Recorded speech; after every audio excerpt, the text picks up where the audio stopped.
आणि या देशाची लोकशाही पुढे नेण्यात आपला पण सिंहाचा वाटा आहे असं मला वाटतं.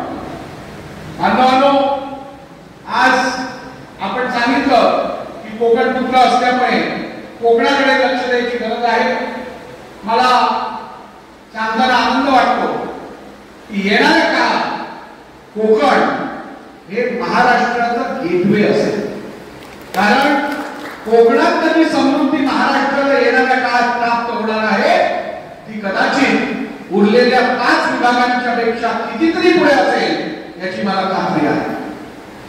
बांधवांनो, आपल्या कोकणाला मिळालेलं आहे नैसर्गिक सौंदर्य, आपल्या कोकणात असणारं टॅलेंट, आपल्या कोकणात असणारी नॅचरल रिसोर्सेस हे सगळे बघितले तर येणाऱ्या काळात कोकणासाठी अत्यंत सोनेरी दिवस आहे हे सांगताना मी आपल्याला खात्रीपूर्वक सांगतो.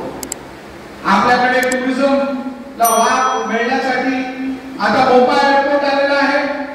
आपल्याकडे 2 नवीन हायवे बनतात. आपल्याकडे टुरिझम हायवे बनतोय.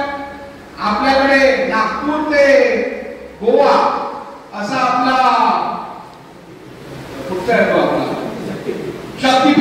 शक्तिपीठ महामार्ग बनत आहे. आपल्याकडे कोकणात नवीन इको फ्रेंडली प्रकल्प येत आहेत.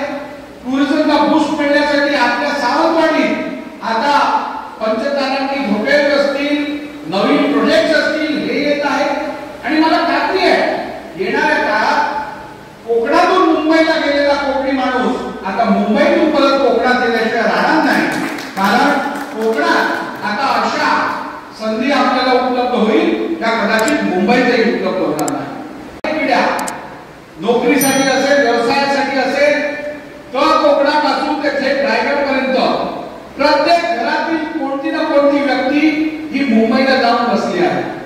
आपलं घर, दार, गाव, नातेवाईक सोडून यांच्यावर मुंबईला जाऊन नोकरी धंदा करायची वेळ आली. परंतु आता आपण बघणार आहोत की कोकणाचा माणूस हा कोकणातच राहून समृद्ध होईल. कोकणाचा माणूस हा कोकणातच राहून प्रगती करेल.